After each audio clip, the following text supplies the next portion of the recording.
Hello, everyone. You're welcome to the Women Lighthouse podcast.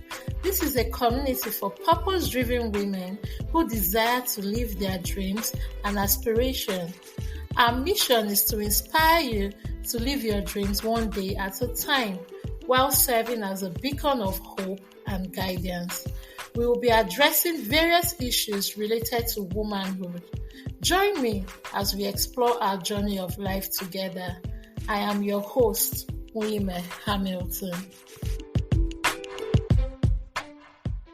You're welcome to another episode of the Women Lighthouse podcast. It's great to have you joining on the show. Today, we're exploring an inspiring journey of a 19-year-old who is passionately living with purpose and intent. Her story aims to encourage young women and mothers to embrace the value of discovering their life's purpose early and gracefully overcoming the obstacles that comes with leading a purpose-driven life.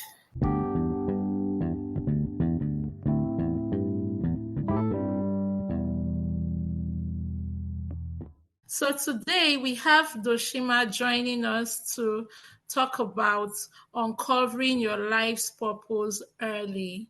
And Jemima Ayuwa is a young lady that is passionate about caring for children and helping parents care for their children, as well as helping them understand how to care for their children.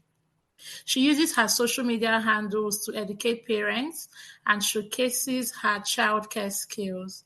She also just released her new book titled Everything Babies that aims at providing parents around the world with comprehensive knowledge about childcare and development. And she has other exciting projects coming up in the future that aims to transform the childcare system of Nigeria. Wow, that's such a wonderful profile. It's so lovely to have you here with us. So we want you to tell us a little about yourself. Who is Jemima Ayuwa? Well, okay. Where do I start from? I'm Jemima Ayuwa, and I'm a very young lady who is really passionate about childcare and helping parents and caring for children. I discovered my purpose really early in life, and I had people who were able to guide me on this path. And so as I continued to progress in life, I met different people that helped me get better and better at taking care of children. And currently I'm being trained by a professional in her childcare center. And I'm also going through different courses so that I can be exceptional at what I do. I just want it to be beyond a passion. I want it to be something that I'm actually an expert in. And so that is what literally guides my life every single day. Wow. Okay, that's so lovely. So we're talking about uncovering life's purpose early. Let's begin by you said you discovered purpose early. At what age were you when you discovered what your purpose was? Well, I was 6 when I discovered that I actually liked taking care of children and I was really interested in them. So my cousin came over. He was about 11 months then. And I just wanted to change his diaper. I wanted to feed him. I wanted to do every single thing. And so I think that was the point that I really discovered that I liked children. And so ever since then, I would look for opportunities to care for children. And my aunties would leave me with their children. And so it was another opportunity again to care for children. So I actually discovered it when I was 6. And like I said, it was really, really nurtured by amazing people. I believe that I would have lost the passion if these people were not in my life to let me practice this passion that was burning within me.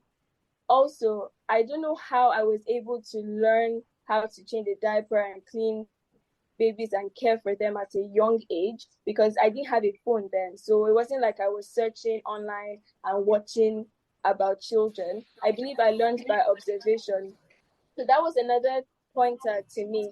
The fact that I did not the fact that I did not have to necessarily watch videos about it, just by observing how to take care of them, I already knew, okay, this is how the diaper opens, this is how to make a bottle of formula, and all of that. Wow, that's so lovely. So who were the people that helped you nurture this your passion and your gifting? My aunties. So we had lots of family time growing up. So my cousins will come over and we'll travel to Benue. We'll spend some time there. And so my aunties will be busy and occupied with other things, and they will just leave me with their children. And so if I had aunties that, I mean, I was a really young person, and you shouldn't leave a child with a child, but they didn't care. They just saw that this person likes children and she seems to be good. So they just left me with their children and they'll go. So I had to figure out everything. I learned how to multitask because I was left with many children. So I had to learn how to feed them, put them to sleep. I learned how to place babies on my back from a really, really young age. And so people would see me as young and small as I was, and they'll be scared to hand their children over to me. But when they see me hold their child, they'll be like, well, this girl is good. So these were the people that really helped me. If they didn't leave me with their children, if they didn't let me explore and practice, I wouldn't have built those necessary skills to care for children. Okay, that's really great. So, what would you say are some of your values in life that help you in fulfilling purpose? I think one is integrity. Okay. With childcare, parents leave their children with you, and there's literally no one watching you. And so you have the opportunity to harm a child or mistreat a child or just do something that is not ethically correct. But the what guides me is integrity, knowing that I'm being watched by God. And so I do what I do as unto God, even though people are not watching me, even though there's no camera there to look at everything I'm doing. I ensure that I'm following the right procedures with every child, because I understand that this purpose within me is not just for me, it's not just for the people around me, it's also worship unto God. I really don't know how I got this understanding, but this is what has been guiding me. And so every time I'm left with a child, every time I get an opportunity to take care of a child, I do so as though I'm doing it unto God. So there are moments where I actually want to capture those lovely moments, but I'm unable to capture those moments. But I think to myself that God already saw those moments, so that's really precious to me. So I that is one thing that guides me on this journey of fulfilling purpose and discovering purpose, integrity, doing the right thing, even though I'm not being watched. Then, if you're to have a conversation with maybe a teenager who also desires to discover their purpose at an early age, how would you guide them through that process using your own experience? Okay, I would advise that they get exposure. We have been gifted with different things. Many people like baking, other people like cooking, other people like building robots and all these things. But if you don't get the necessary exposure, you would not know that you like that thing. So it wasn't like I sat down and the purpose fell on my lap, because that's not how it worked. As I continued to experience different things and gain different form of exposure, I figured out that this is what I really like and this is what I really want to do, and this is why I want to do what I'm doing. So I would advise that they get exposure. We live in a generation where there are various kinds of things. There are people who find fulfillment in cleaning and they're being paid well. There are people who find fulfillment in building robots and different things. So if this young person can sit down and look at the various areas that exist and then begin to gain exposure in these different areas, we have YouTube. You can just soak yourself in different forms of content. You will be able to discover that things that you like. Conversations as well. Many things, for example, with the book that I just released, I did not know that I was going to release a book, but different conversations led to me releasing that book. Having a conversation with having conversation with different parents who spoke about how they were struggling, how they did not know what to do, and all of that. It helped, it nurtured this dream of birthing this book. And so if you just sit by yourself and you're not having the necessary conversations with people, you're not watching any form of content, you may not discover that thing that is within you.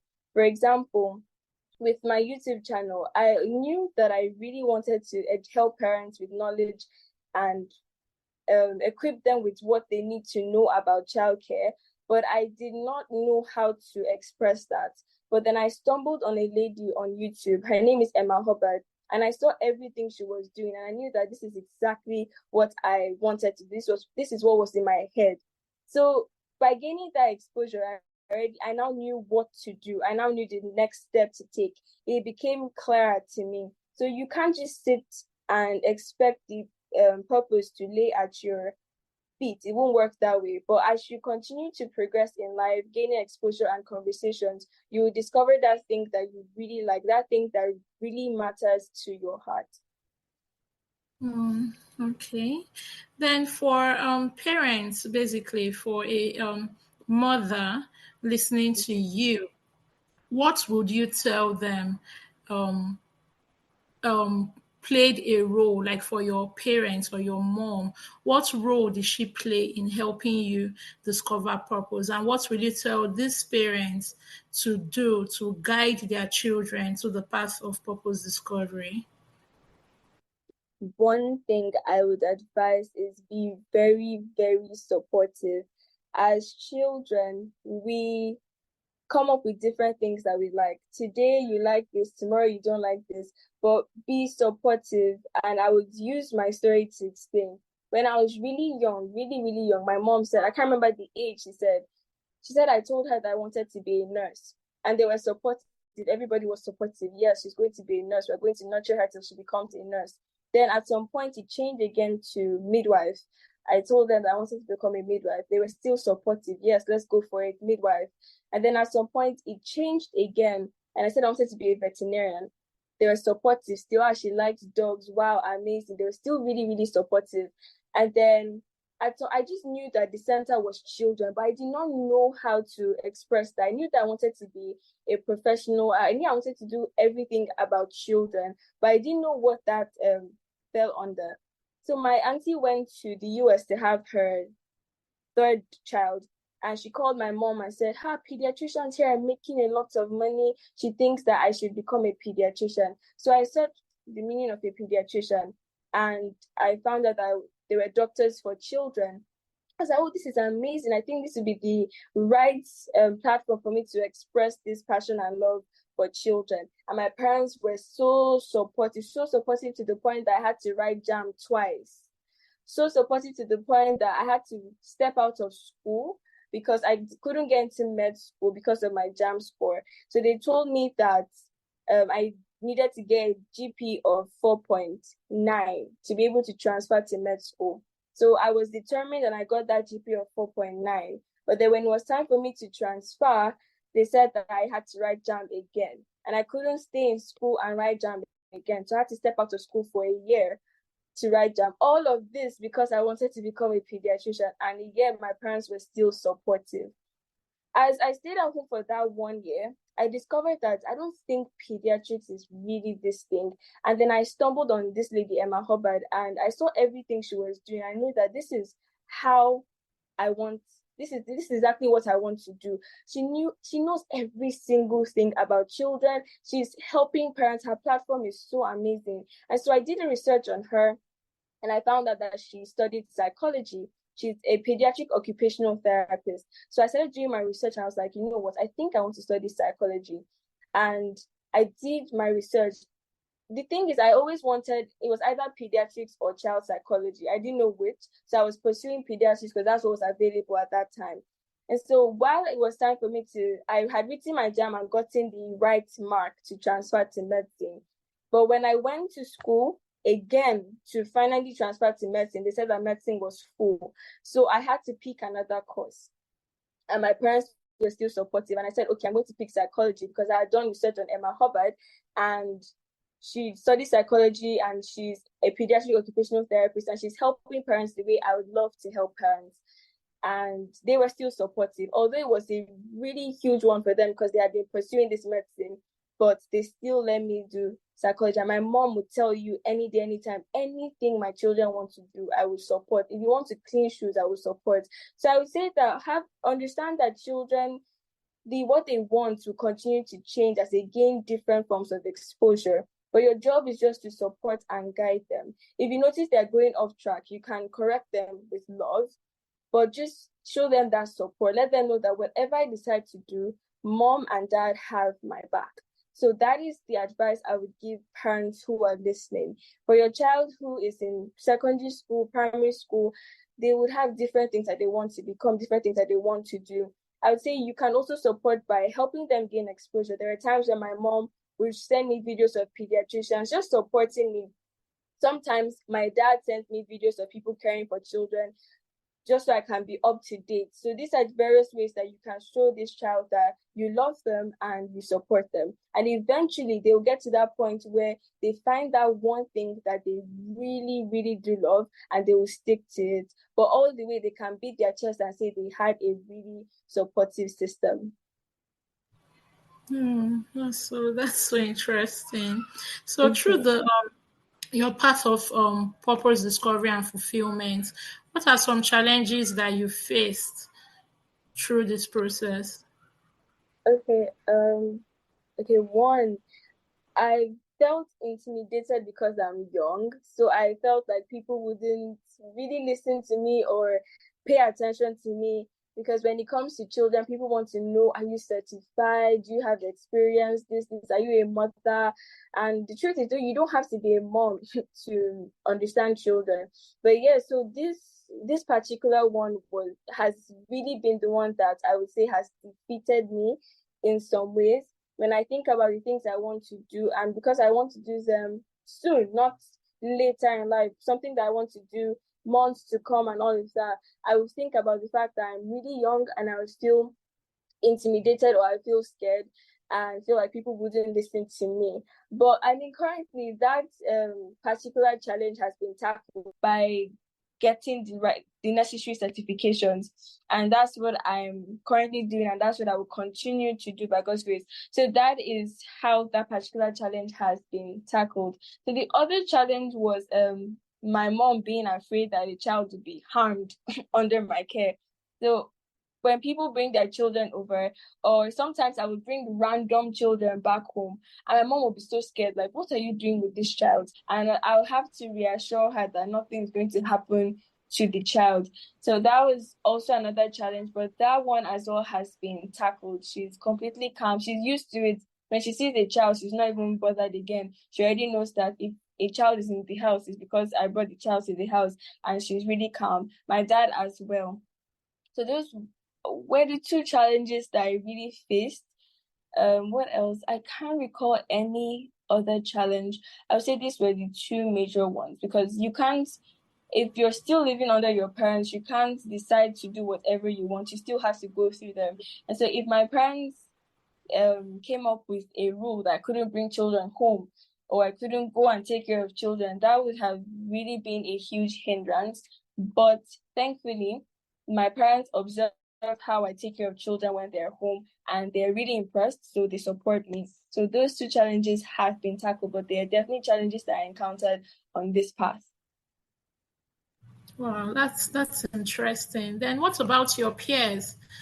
Because the the traditional Gen Z, you actually find very few people that know the path they want to walk and are already Mm, walking in that path. So do you yeah. experience some form of like peer pressure when it comes to your peers, and how, or people that don't share the same values with you? And if so, how do you usually handle it? I love this question. Well, the truth is, yes, I do. In fact, that's one of the reasons why you find me alone. You hardly find me with my age group. And well, that has many reasons. One is I actually do not fit in. I've tried. I've really tried. I don't fit in to many circles of people my age. There are a few people that I relate to that are really purpose driven, and those people I hold them so tight because they're so rare. So there are a few people like that who know where they're going, they're working towards it daily. And of course, we stumble and fall, but these people have a clear vision of their lives and they're working towards it. So those people, I hold on to them daily. But in terms of peer pressure, of course, there are times where I scroll on social media and I see the kind of things that people my age are doing. Maybe they're into music or content, or they're creating content, or they're doing a particular challenge or something, and it seems really fun and entertaining. But unfortunately, I'm not on that side, and many people are more drawn to those kind of content. So those moments, I would feel like I'm not in the right space. I've doubted this path many times. So watching them do what they're doing and knowing that it's really different from mine, sometimes it makes me question if I'm on the right path, if this is what I'm supposed to be doing, or how would I get there? All these questions, I've had them. I've been depressed because of those kind of things. So yes, when I was growing up, actually, I found it so hard to fit in. And I was the kind of child that was easily molded by what people do. So if I didn't have a clear sense of identity or purpose or whatever, so I would watch someone behave a certain way, and before you know it, my behavior would change to mimic their own behavior. And that landed me in a lot of trouble. But yes, I didn't have a clear vision for my life or anything. So as a young person, really young child in primary school, I got bullied. In secondary school, I got bullied. It was until SS3 that I started talking to my classmates. From primary 4 to SS2, I did not have any form of relationship with my classmates at all because of the many things that I had to battle with in school. And so that's not being accepted in school, not being accepted by my peers actually was a blessing in disguise, because it didn't feel like a blessing then. It made me depressed and suicidal. So during those moments, I knew that I couldn't stay in my classroom. So I would run to the daycare in my school and I would just stay there. So I was there for my break time and after school. If I'm not in the daycare, I'm in the nursery. So parents in school knew me, nursery school teachers loved me. So if you don't see me with a child, you most likely see me with a parent. If you don't see me with a parent, you most likely see me with an adult. If you don't see me with an adult, you most likely see me alone. But hardly with my peers. If I'm with my peers, it's going to be really short, nothing deep. Or let's say we have to just gather together, that's fine. But you'd hardly find me with my peers. And I think one of the reasons is because of the things I went through as a younger person, and knowing how much being with my peers can made me feel intimidated back then. So up till now, it seems like trauma. So when I slide to my peers, I actually want to run away. I feel more comfortable when I'm in the midst of people older than me, or children or parents. So during that time where I was bullied emotionally, I did not have anywhere to call home. I would come back home and my parents are arguing.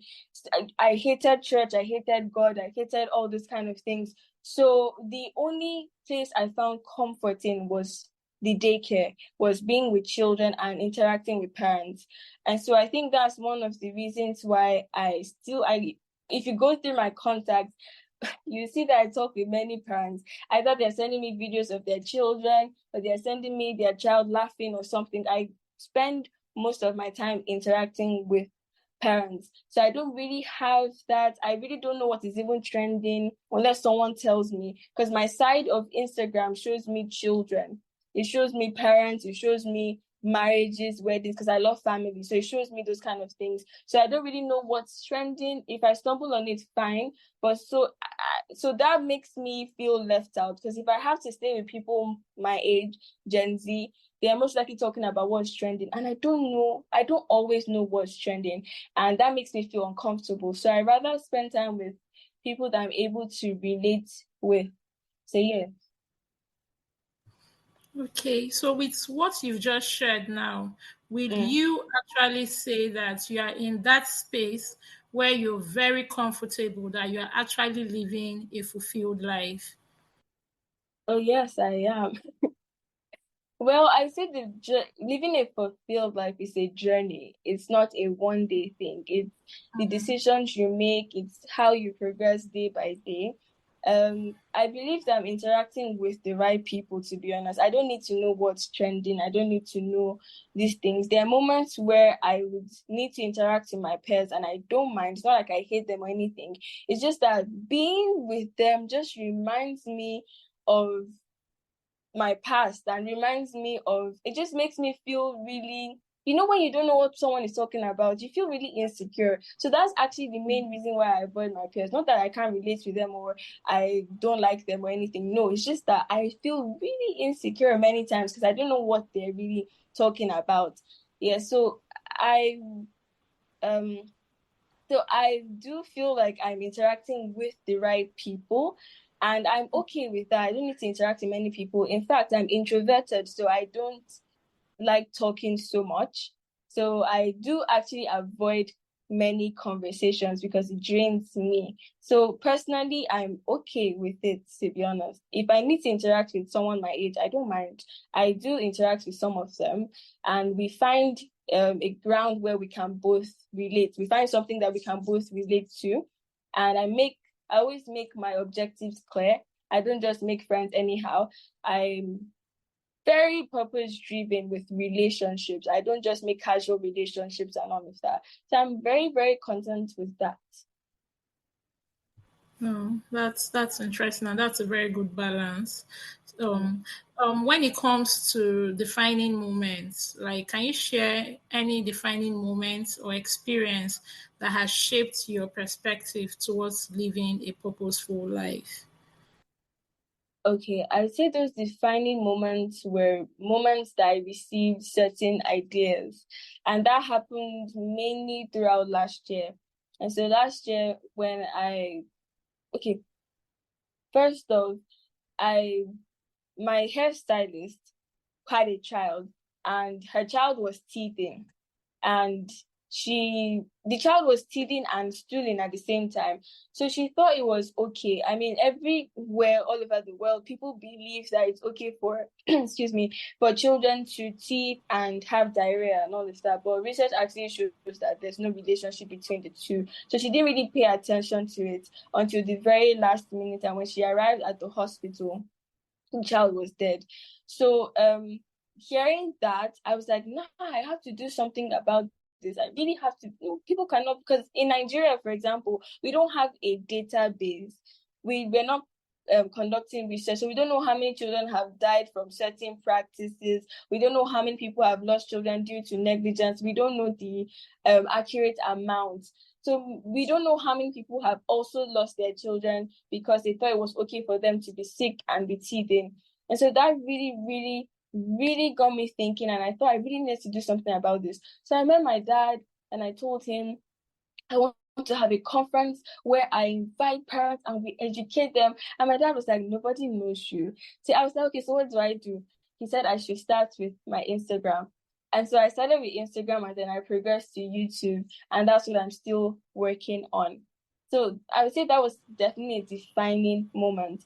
So there are other moments where I received certain ideas. For example, while I was still thinking about what can I do to help Nigerian childcare system, what can I do, I was just thinking and thinking, and then I went for a conference and I met Mr. Fela Duratoye, and he was talking about vision, and he spoke about how the moment you receive a vision, you become restless. Everything you do is just going to everything you do will guide you towards that path, towards that vision. You would not rest until that vision is birthed. And so he now asked us to stand, like if we want to receive a vision, we should stand up, and he now prayed over us and all this stuff. So when I got home, I remember where I was standing, I now received the idea for Everything Babies. Actually, my dad had already told me when I was 15 to write a book. He was like, oh, you like children so much, why don't you write a book to help parents?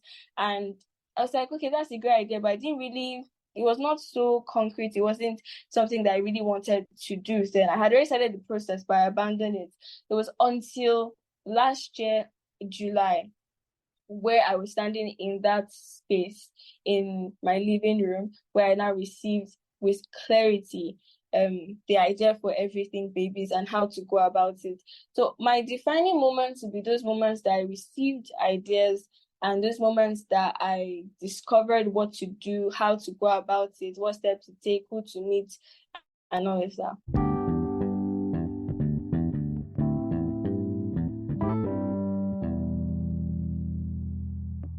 So tell us a little about your book and how we can get it. Okay. Okay, so my book titled Everything Babies is divided into 7 parts. And it's really bulky. It's the whole idea, like the name entails everything babies. It contains everything parents need to know about caring for their babies at different stages. So the part 5 is child development, and that covers child development from 0 to 7 years. So as parents, you want to know what your child is meant to be doing at this stage, how they should achieve their milestones. Oh, if my child is crying like this, what do they want?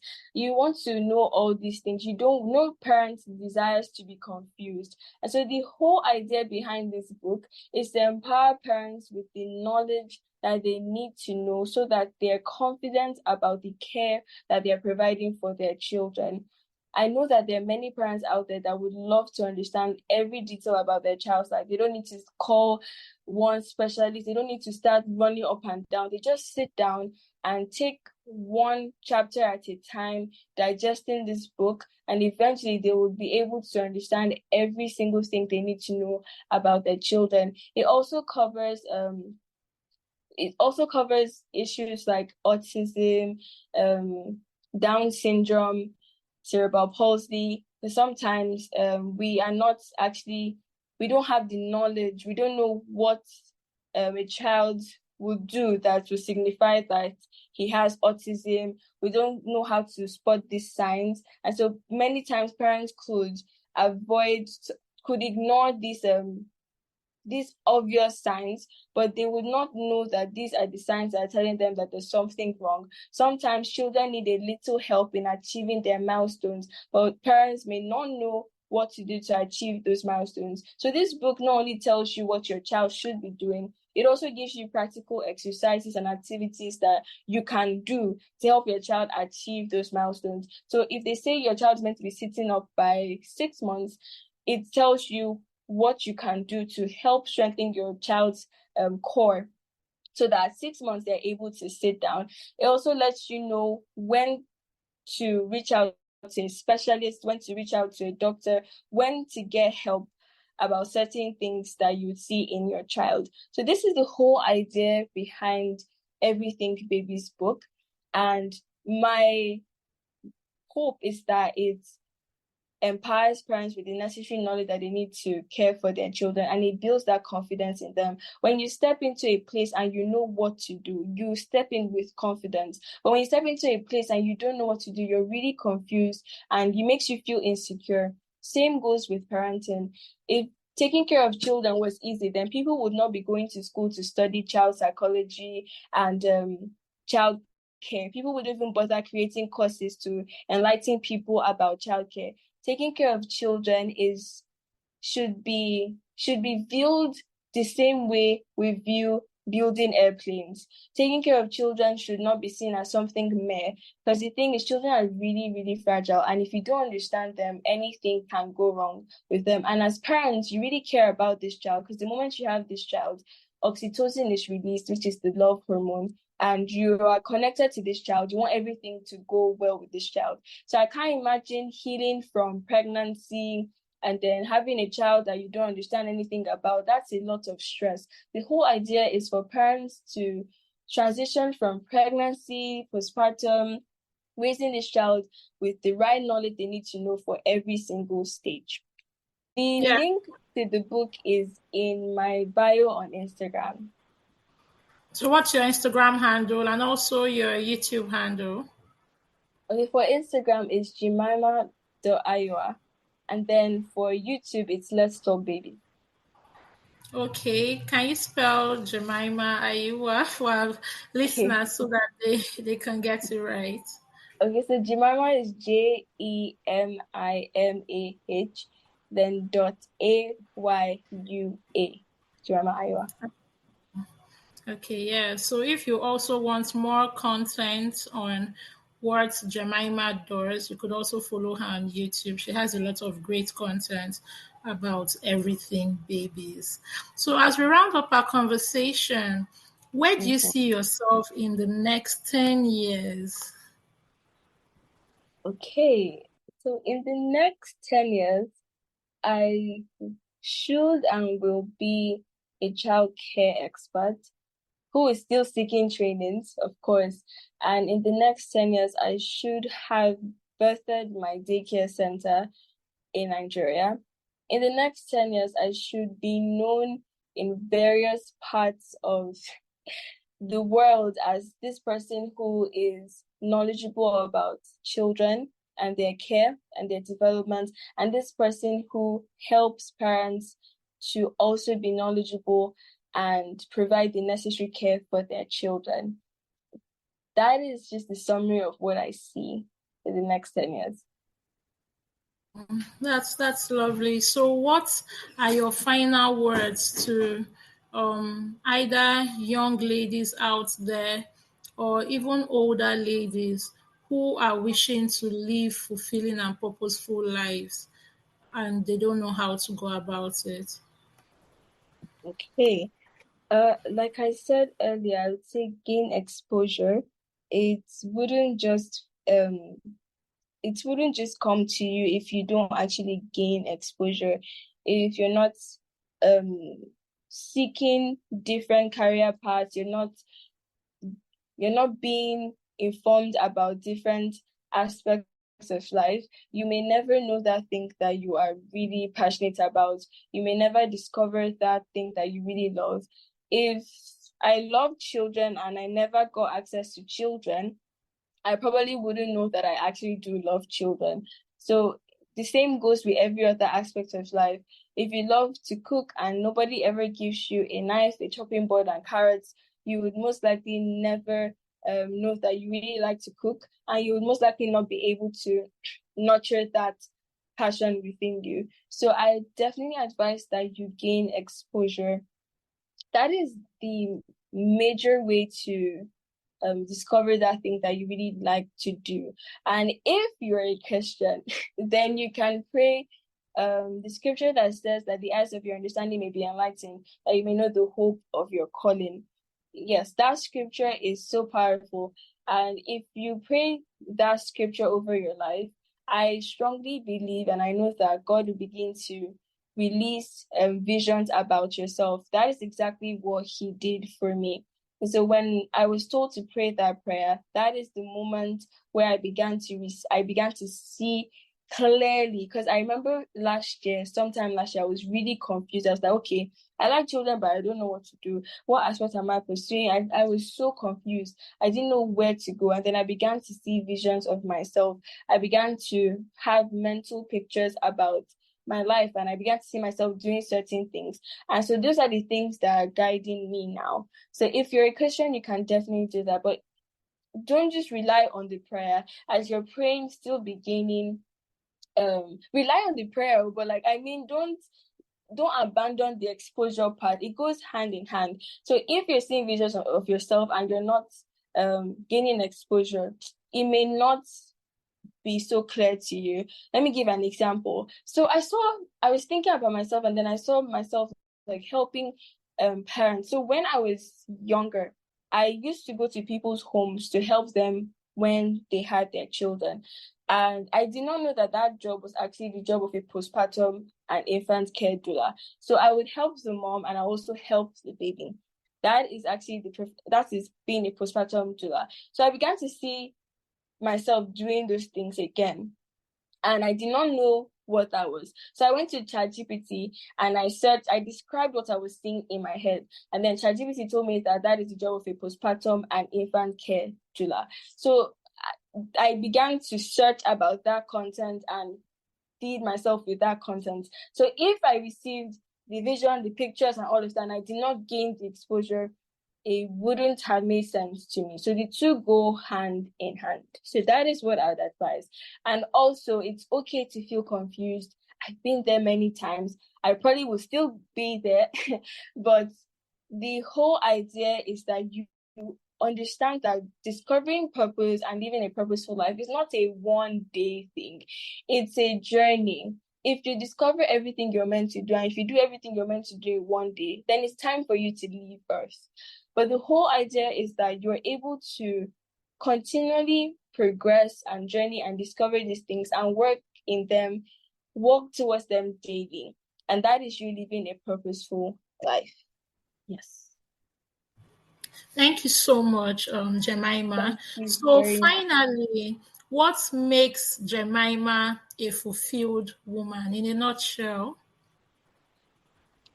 I think, okay, for me, I believe that fulfillment should be defined at the end of life.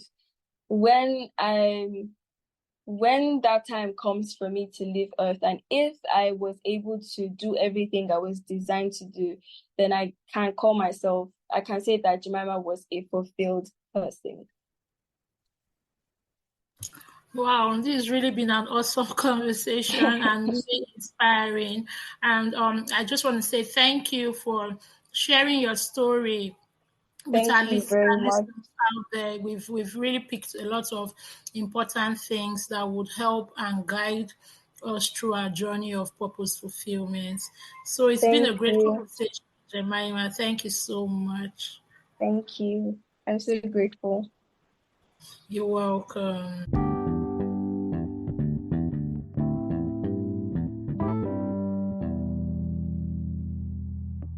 Wow, that was really, really a mind-blowing conversation with Jemima.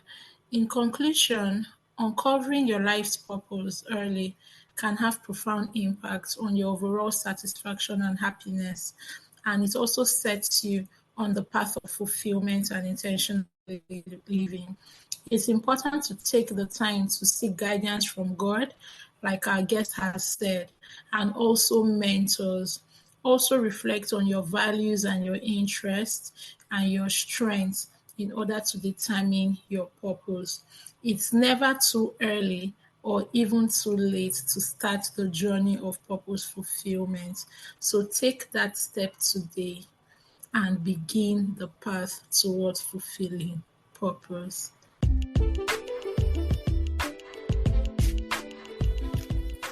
Thank you for listening to today's episode of the Women Lighthouse podcast.